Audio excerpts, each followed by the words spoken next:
Hey everybody, welcome to Commercial Construction Elevate the Industry podcast series hosted by yours truly, Dave Presida. Thanks for joining us. The purpose of the podcast is to help everybody from owner to intern understand the industry better and improve your place in it. And this one is no exception. In fact, if you're an owner or a manager or anybody within commercial construction, growing commercial revenue, which is the title of the episode, should be important to you. So in this episode, I'm going to share with you how to grow your business profitably, offering new lines of business, specialty products found on every single commercial job. I'm going to share with you how you can successfully engage in this part of the industry immediately without the steep learning curve that's often associated with expanding one's business. That should be music to your ears. 4 important questions. Are you involved in commercial or residential construction? And if you are, do you understand the nuances of being a contractor? Do you have field, estimating, and administrative staff? Do you have an internal supply chain, which is a fancy way of saying, do you buy products from manufacturers, suppliers? Do they deliver them to your shop? Or directly to the job site and you install them? If the answer is yes, and this describes you, this episode could be a game changer for you.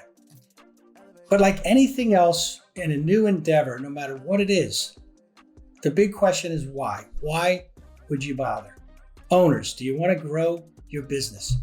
Maybe you want to modify it, right? Shed some less profitable lines of business for more profitable and less risky lines of business.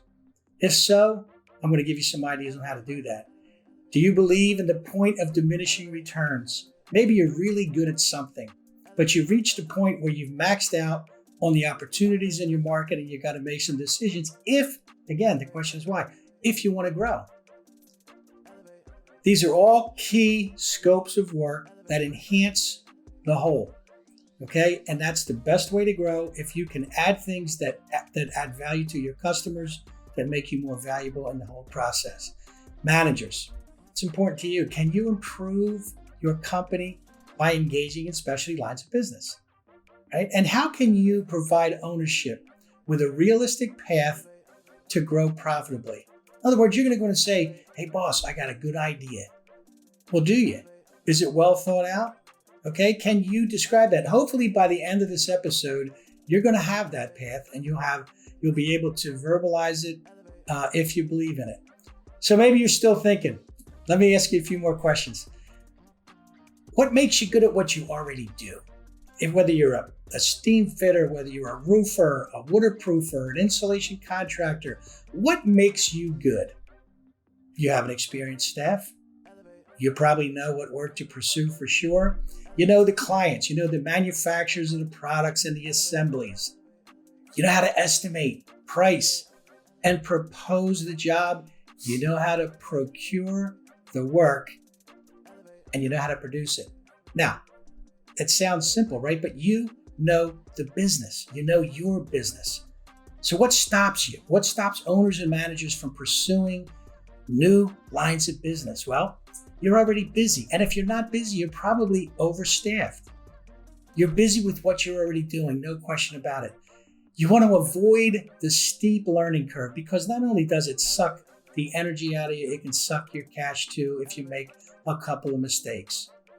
You lack, of course, specific trade experience and technical knowledge and field experience. So yeah, there are good reasons why you wouldn't want to risk doing something new. Now, every company that typically started with 1 or 2 different lines of business, and the owners or the people driving the business knew them, and you grow. But if you've been an entrepreneur for a while, we've probably all made the same mistakes. We don't know what we don't know. And we try new things and we know we're confident, right? We can figure it out. But sometimes figuring it out takes a couple or 2 or 3 bad jobs. We want to avoid that. So what if I could show you a way to bridge the gap so you could offer new scopes and eliminate that learning curve? What if I could help you find the opportunities on each job, identify the clients that need what you do, We can help you estimate, price, propose, and procure the projects, and we can help you produce the work. Are you interested? Well, when we return, I'm going to let you know what lines of business we're talking about and how it could change your future. See you in a minute.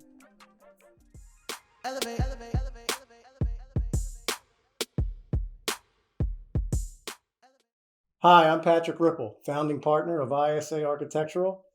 I've known that chap right there for well over 20 years. And what a 20 years it's been. I'm Larry Windsor, partner, vice president of construction services. Our third partner, Mike Morehouse, can't be with us today. We are the Mid-Atlantic's premier sales force for architectural building products and engineered architectural solutions.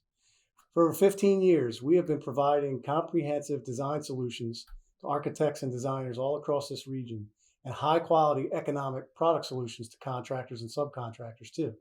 We bring products and people together. We specialize in the building envelope, everything from the weather barrier all the way out to different types of cladding. We fully understand the rain screen principle, and we have an interior portfolio specializing in wood and metal walls and ceilings. If you're a developer, part of a design team, architect, or interiors, or if you're a contractor, let us help you. Visit www.isaarchitectural.com and see how we can bring value to your project.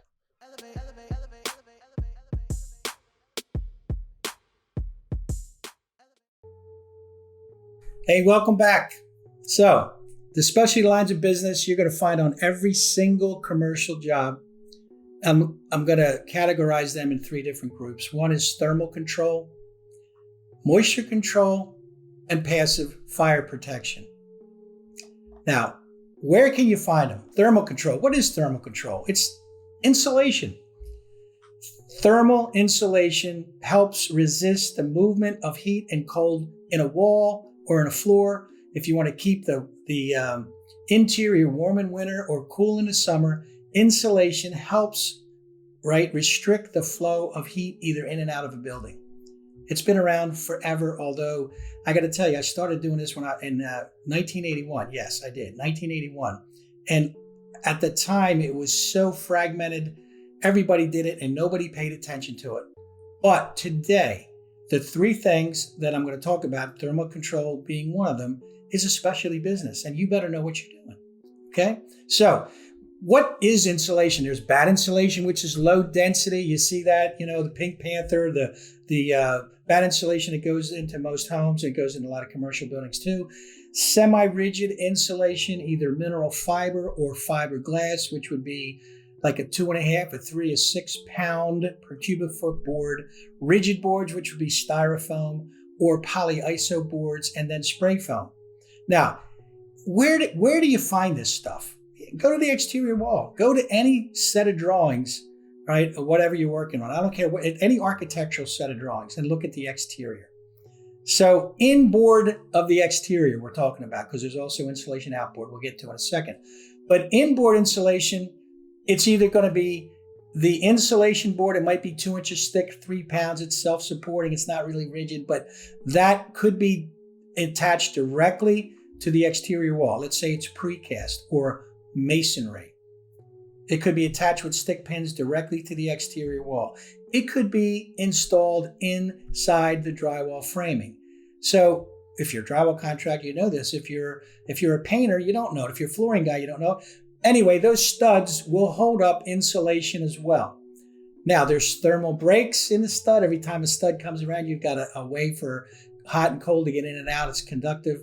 I'm not going to get too much into detail, but that's one of the the restrictions, especially today, in what they call continuous insulation. Or it can be sprayed directly to the substrate. Now, when you talk about spray foam, sprayed polyiso board or sprayed polyiso foam, it's the fastest growing sector in the insulation industry today.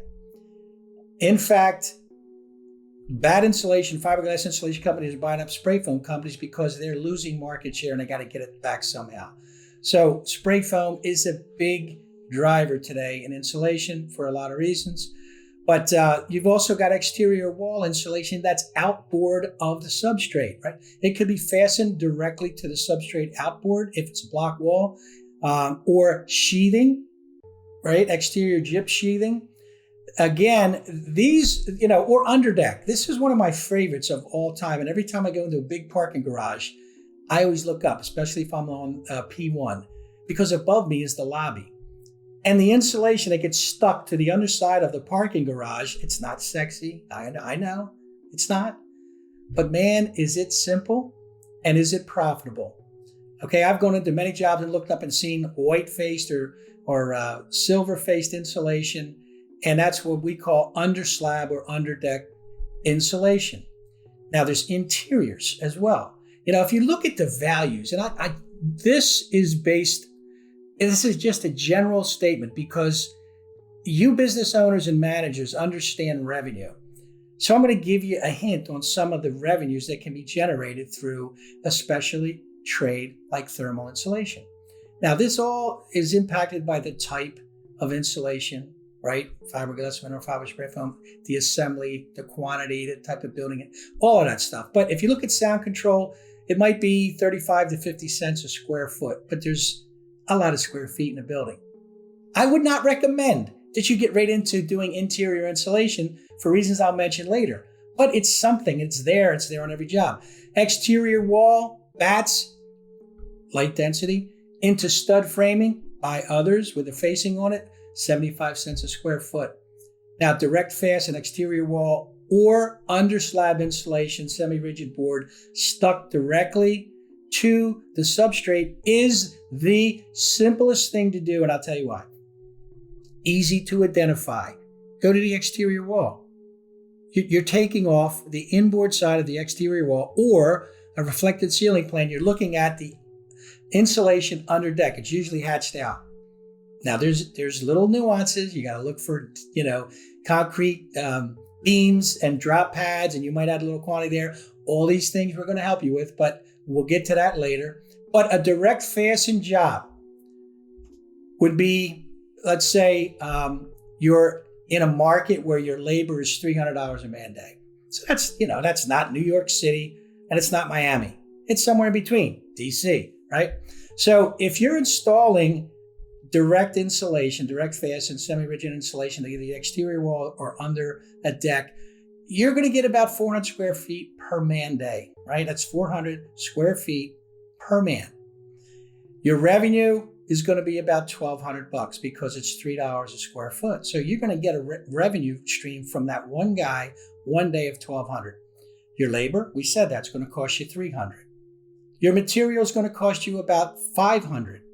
Okay, so your gross profit is going to be somewhere around $400 or 30%. Now think about it. You're not waiting for the framer to put his studs in. You're going first. You're not waiting for anybody to go on in the underside of the deck. And if you're in a mechanical room, that is a whole nother story. But you're going to make 30% on that. And it's easy to identify. It's easy to take off. It's safe. Now, how many guys do you think it will take you to do that in a year to do $1 million worth of revenue? And I'm saying this because it matters. If one installer for 1 year, $1,200 a day, 260 days, working days in a year, that's $312,000 one guy can produce if he worked every single day doing this. That's 3.2 installers to do $1 million worth of revenue. Now, we know it's not a perfect world and it's not going to work out that way. But what if it took you twice that because you're only working half the year? That means with 6.4 men, you can generate $1 million and $300,000 in gross profit. I know it because I've done it. Okay, you're not going to do 10 million, but you can do 2 million of this, right? And if you add up all the other types of insulation, especially spray foam, which is different because you've got machinery, you can rack up some good numbers. Now, years ago, I'm looking at a detail on the exterior wall, and I'm looking at the insulation inboard of the wall, and we're to say it was worth $2 a square foot. But I'm looking at this detail, and I'm seeing on the outboard side of the sheathing, it says AVB. And what is that? Well, that was an air and vapor barrier. Now, the air and vapor barrier is worth about $6 a square foot. So I'm thinking to myself, if I figured out how to go from the inside of the wall to the outside of the same wall, I can increase my take on that job from $2 to $6. Now I'm at $8 a square foot on the same job. Well, that was the advent of what we call air and vapor barriers, or now air barriers. And that's when the number 2 comes in. So that brings us to moisture control. Now, I was involved with moisture control because I was an insulation contractor, and either on the bats, I call them bats, that's what they call them, on the light density insulation or the semi-rigid insulation, they often had factory applied facings, or we put an additional layer of facing on, and that was a vapor barrier, right? But up in Canada and then down in the Northeast, they realized that the buildings were amassing moisture in the cavity, and it was destroying the building. So it changed. The building science changed. And if you want to hear about building science, go to season 1 and my interview with Marcus Jablanca. He's the VP at Dorkin, who makes air barrier. But now the air barrier business started, I don't know, mid-90s here, I think.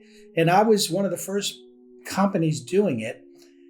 And I told you why, but just by looking at the detail and saying, oh, okay, what is this?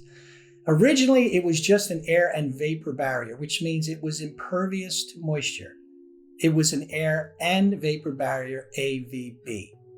And I remember on the Dulles Toll Road doing jobs where we were outside and it was sheathing.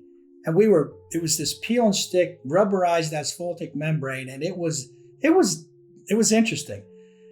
If it stuck to your hands, it was hard to get off. If it stuck to itself, you had to throw the piece away. The adhesion is still to this day is incredible. But that's all there was years ago. Okay? Air and vapor barriers, or air barriers, shed water. They're not the primary waterproofing membrane. That's the caulking around the windows. But it's important.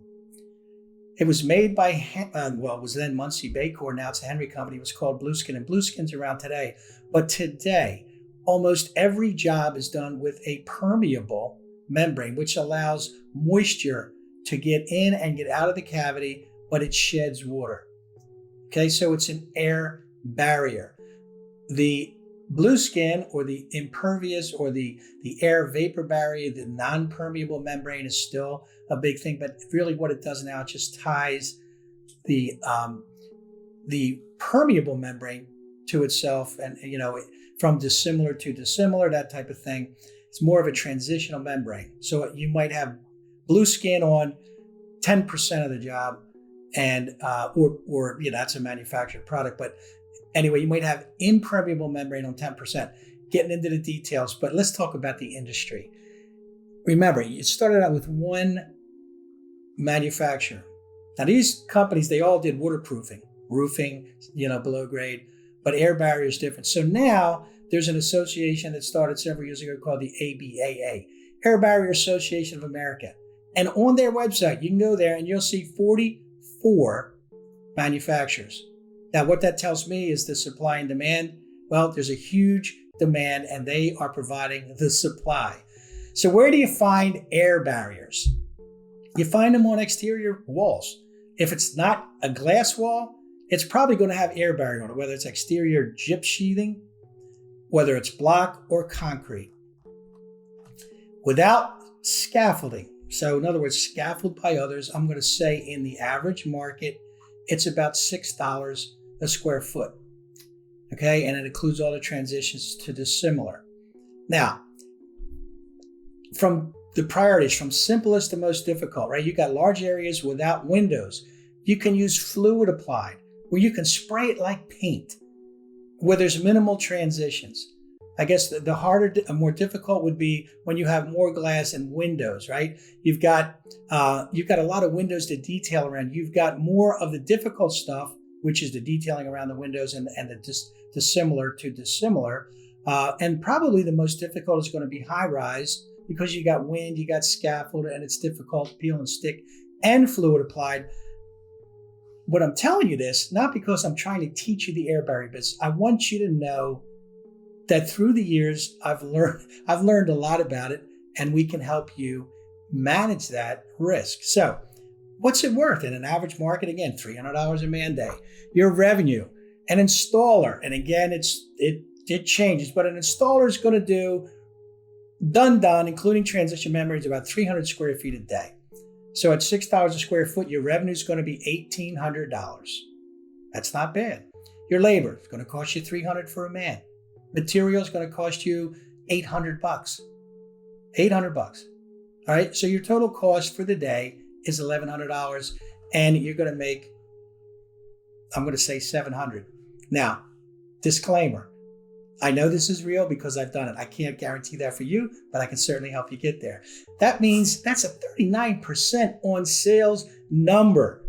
So let's compare it to insulation. One installer for 1 year is going to yield $468,000 plus or minus in revenue. It's going to take you 2.1 installers, 260 days to get to $1 million. Now think about this. I know air barrier installers that do 10 million, 12 million, okay? And these numbers are real. I just helped one get purchased by a big public company. All he did is air barrier. These numbers are real. His EBITDA is through the roof, but he's good at it. He's been doing it for a long time. But if you're a $2 million business and you want to be a $3 million business, you want to grow by 50%, you can continue to do what you're doing, or you could adopt something like this with help to reduce the learning curve. So we're going to take a short break, and when we come back, we're going to discuss number 3, scope of work, which is passive fire containment. Hey everybody, if you're looking for a strategic business partner who does subcontracting work on the interiors, let me tell you about the CFP Group. They are a minority business enterprise and have been in business for over 20 years. If you're interested, you can contact them by email at cfpgroup1@gmail.com or call them directly at 410-977-8568. That's 410-977-8568. Take it from me. I've done business with them, and I know they can get the job done. Welcome back. What is passive fire containment? Well, fire containment in general is to suppress smoke, fire, and hot gases. Active fire containment would be your local fire company or a sprinkler system. That's active. We're going to talk about passive fire containment. Assemblies that compartmentalize smoke, hot gases, and fire in its place of its origin.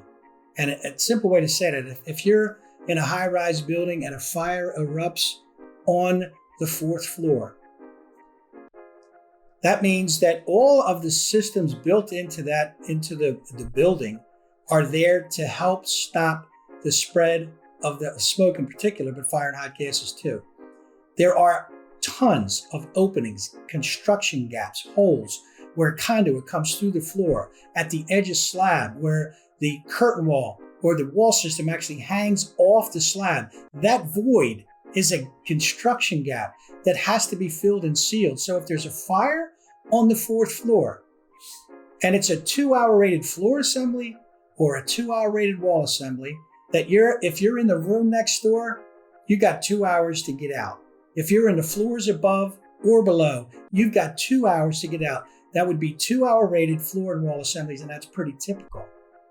But passive fire containment doesn't do anything but compartmentalize the fire.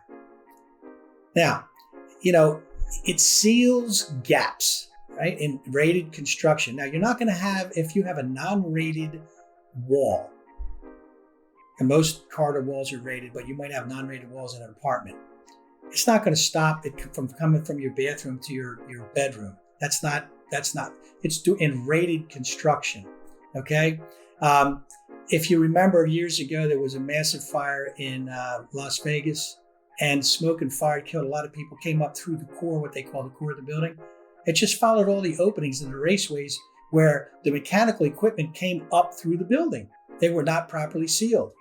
Years ago, let me give you an example, how the fire stop industry has changed. Remember I said earlier that all this was so fragmented, and before building science became a big thing, and before manufacturers realized that there was an opportunity there, and they did testing to support, their claims of doing things like slowing down the spread of smoke and fire.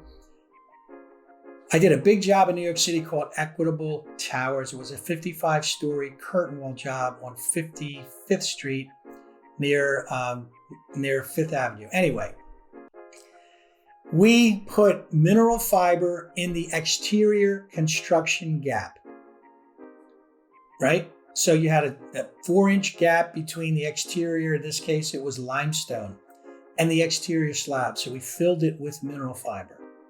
That was it. Now, any job today, this is many, many, many years later, any job today is going to have not just mineral fiber in that gap. They're going to have mineral fiber with the grain going up and down, not side to side, not horizontally. So you turn the insulation over. It's a 4-inch gap. You need 8 inches of insulation to squeeze it down, to put it in that construction gap. So if there's any movement, the insulation will move in and out with it. Number one, compression. Number two, there's a smoke seal that goes on top, and it's an elastic sealant. So the elastic sealant provides the smoke sealant. That's why it's called smoke sealant. And if there's any smoke that gets up through that gap, it'll get stopped by the sealant. Now remember, years ago, I did exactly what we were supposed to do. And it worked. At the time, God forbid it won't work, but it did work. But technology has changed, and it's promoted this industry that nobody cared about, that nobody looked at, into one that's ridiculously scrutinized now. And I'm not saying that to scare you. I'm saying that to get you to understand that there is a specialty nature to this part of the business as well. Now, who are the manufacturers, right? Remember, what you do well. What you do well, all the manufacturers. You know the best people to make the best stuff, best pricing. Well, the manufacturers are specified technologies, for example, Hilti, 3M, Tremco, RectorSeal, and many, many, many more. So where can you find it? I initially found it in curtain wall. Curtain wall is simply that. It's a curtain. It's a wall that hangs off the building. It's non-load bearing, and it creates that construction gap at the perimeter of the building. It is the simplest thing to take off because now you're looking at the exterior, right? You have spandrel glass that hides the slab, then you got a vision glass, and you got spandrel glass. You just count them. You count them. It's simple. So you can easily identify it. You're not going to get screwed up with the scope. And then you've got a line of fire safety. So without getting too technical, a curtain wall assembly is 2 parts. It's a vertical insulation for mineral fiber, which is attached to the mullions, which holds the glass. So you have a T because then you're creating another exterior wall inside that mullion, and you connect it with safing insulation. The stuff I did at Equitable Towers a long time ago, now I turn it the right way, compress it, put the sealant on it. Okay, that's a big deal. Now, it's changed. That I remember going down 6th Avenue in New York City in the mid-'80s with a Motorola two-way walkie-talkie, because we really didn't have cell phones then, talking to 4 jobs at a time, thinking I'm on top of the world, because they were all being stick built. They were being built piece by piece. Therefore, the insulation had to be put in piece by piece. That's all changed. They're now made in units. The insulation almost all the time comes already inboard of the unit. So now what we do is we do fire safing, and we wrap the mullions, the structural parts that keep the curtain wall from melting during a fire for 2 hours. That's what we do. So that's worth about $7 a square foot for that assembly. The slab edge safing is worth about $4 a linear foot. Where else can you find it? Through penetrations. Like I said, anything, a pipe, for example, that penetrates a rated wall, a vertical wall, that hole, that annular space around that pipe has to be sealed. And there's assemblies for it. There's UL and many other testing companies test data on that, right? So you can find through penetrations, but I'm going to tell you right now, if you're looking to grow your business, that's not where you want to start, because it's more difficult. You got to be really good and knowledgeable to be able to do it. And there's a lot of other reasons why I would urge you not to go into through penetrations, especially early. Where else can you find it? The top of wall. What do you mean the top of wall? Think about it. You have a fluted metal deck at the top of a wall. It holds the concrete slab on the floor above. When your wall is perpendicular to that fluted deck, you have holes where the flutes are. And that's got to be filled with mineral fiber, compressed, and sprayed with the same smoke sealant that gets sprayed on the slab edge. Now remember, this never used to be a thing. You used to put fiberglass insulation in there. Not anymore. And I can tell you, you can find that on every single job. And you know where you can really find it? In a hospital. But you know what I would tell you not to do? Because it's not just about you doing business, it's about you making money. Don't get involved in top of wall until you're really good. Get involved with the slab edge safing and the curtain wall insulation. All right. And you can do a lot with just that. I remember 3M came out with a spray product, back in the late 90s. And we used it on a job at Johns Hopkins University. And it wasn't a hospital, but it was like an MOB, and it was intense. And I can tell you the scrutiny was unbelievable. They had inspectors up there every night with a high-powered flashlight. And the reason I say that is that it's a $20 a linear foot business, but you don't want to do it if it costs you $25.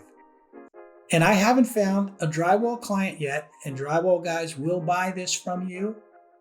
General contractors will buy this from you, but I haven't found a drywall company yet that carries enough money in the top of wall. So if we ever get to where this is going to take us, I'm going to urge you not to do that either.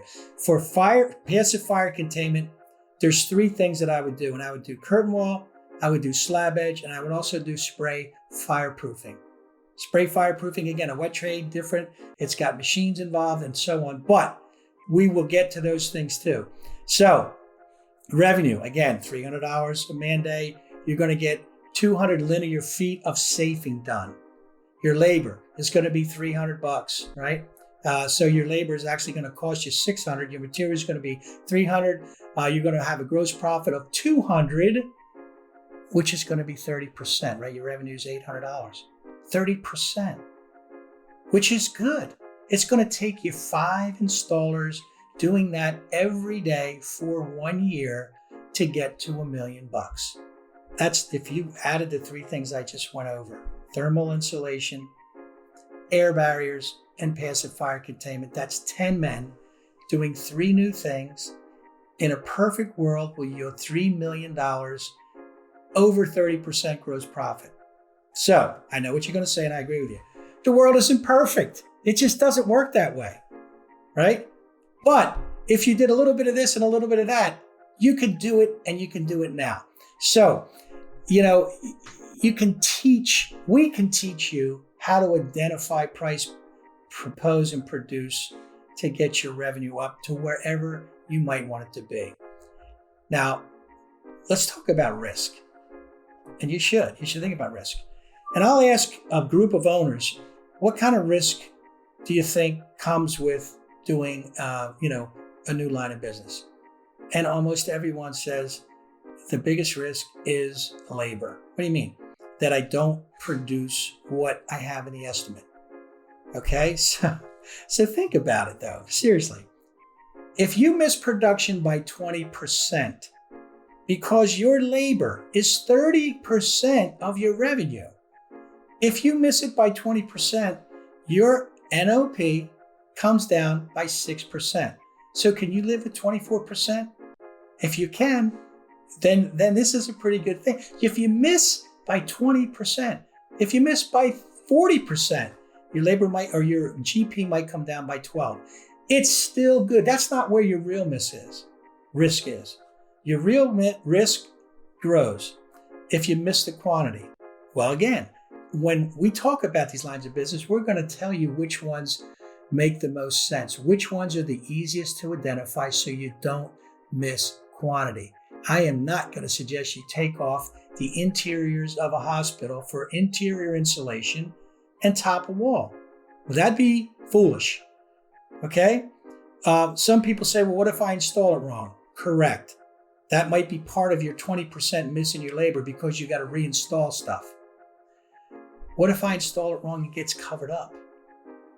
That's where your risk grows, because then somebody's got to tear the wall out and you got to reinstall it. And that's a big problem.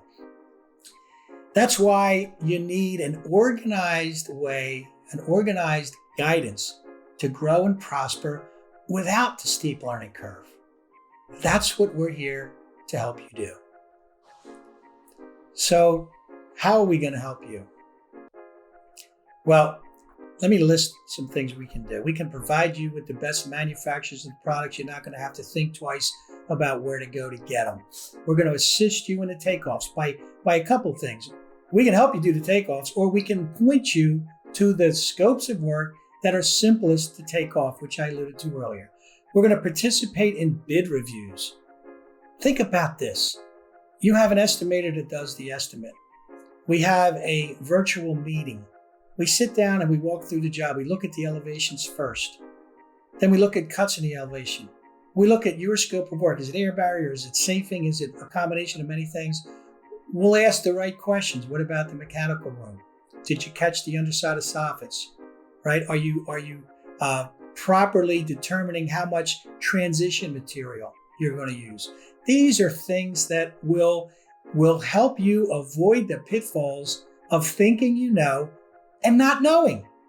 I've done it, right? Why wouldn't you want to learn from my mistakes? You should. Okay, we're going to provide you with proposal templates that capture all the clarifications, easy to cut and paste, and immediately boost your credibility with the client. If you're doing air barrier only, why aren't you doing the other things? Because you're busy. We went through all that. We're going to help you do that, okay? And we took an example, and I should have mentioned this in the air barrier part, is that we did the stadium out in Oakland, right? The Warriors Arena. And it was a huge air barrier job. And the only reason we did it is because that division called me and said, hey, we got a big insulation job. It was the inside of the Chase Arena, right? And we said, well, what about the air barrier? We don't do air barrier. Why not? Well, we just don't know how to do it. So we did the takeoff. We helped them through the whole process. We put the proposal together. We brought the right manufacturers to bear. We got the job. It was several $1 million air barrier job, and they made a lot of money. Now, they wouldn't even have looked at it, and I would agree with them, but they had an opportunity to work with people who knew the business. By the same token, in DC, we were doing a job at the DC United Soccer Stadium. We get a call from the division. Hey, we got a big air barrier job here. Can you help us with it? Yeah, sure. What about all the spray foam? Well, we don't do spray foam. Well, yes, you do. And the same thing happened. It was a different line of business. But you, by utilizing us, can leverage our knowledge to help you grow your business. So we were at bid reviews. Bid reviews help everybody learn, and after a while, you're going to wean us away. You're not going to need it. We're going to provide productions for field applications. You got to put a price together, right? You're going to price the job. Well, how many square feet a day is a guy going to get 18 foot high on the interior of a building? Well, it depends what kind of building it is. Is it an office building? Is it a hospital? If it's a hospital, I'm going to tell you, you're going to use mineral fiber and you're probably going to get 1,200 square feet a day, maybe. And if the stud framing is supposed to be 16 inches, you're guaranteed that most won't be because there's so many doors and things that interrupt it. So you're going to be cutting insulation, right? You would never think of that. Maybe you would. I didn't think of it until we learned it the hard way. If it's an exterior wall application, we're going to give you productions. I gave you a few earlier. What if it's a stud framed wall that shows FSK insulation, FSK faced fiberglass insulation? The fiberglass, let's say it's R19 6.5 inches. FSK facing to be factory applied, all right, it cost you one thing. To buy it unfaced and a separate foil facing, you're going to save 15 cents a square foot just in material. And you're going to install it faster because you're going to put the bats in, then you're going to put the facing on the face of the studs. These are little things we're going to help you with. We're going to help you price it eyes wide open. Okay, now, hey, I think we can get this. No, I know we can get this. And if you miss by 5%, you're going to miss by 5% in your existing business. So you're not going to miss by much more. We're going to help you close the deal if you need it. If you need it, we'll help you close the deal. And now, once you get the job, you got to produce it. So I have guys that have worked for me for many, many, many years who are now retired. But you know what they love? They love to work. They don't want to work with their hands anymore. But all you need to do is say, hey, we want one of those guys to come out and work with our guys for a week. Imagine that. Somebody's been doing this for 30 years, coming out and showing your people the tricks of the trade, the way to get the most production safe, the safest way, and with the highest level of quality. That's what we are going to offer. We're going to offer this, through my consulting business, of course, but also through a workshop. So we're going to be having a master class in the DC area in late June. Follow us on Instagram at Elevate Industry, and you'll get all the updates.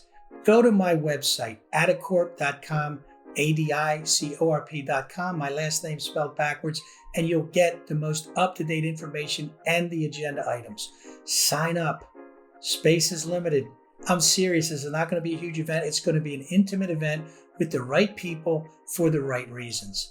Now, if you're in insulation and you're not doing air barrier, you need to think long and hard about it.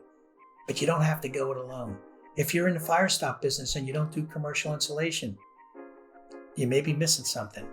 If you're doing spray foam and not the other things I mentioned, or if you're a roofer and you're maxed out on roofing opportunities, talk about insulation. Talk about spray foam. You can do spray foam on roofs too. These are adjacent businesses to what you're already doing different things that add value to your customer, that make you more valuable on the next bid. And you can do it without the steep learning curve if you engage us. So I hope you enjoyed listening to this podcast as much as I enjoyed doing it. It's what I've lived and breathed for a long time, and I'm really anxious to share it with you. So until then, stay safe and stay tuned.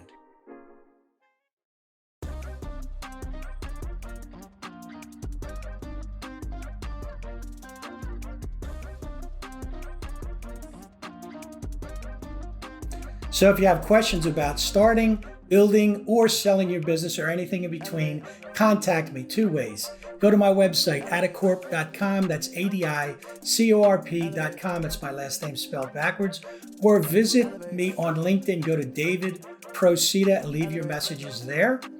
Visit us on our YouTube channel at Elevate the Industry. Check us out on Instagram at Elevate Industry. Subscribe so you don't miss any episodes. Either way, we'll talk next week, and between now and then, stay safe and stay tuned. All the music for the episodes, including our theme song Elevate, was provided by DMV producer Trey Skills. If you like what you heard, follow Trey Skills on Instagram at Trey Skills, TreySkillz. That's TreySkillz.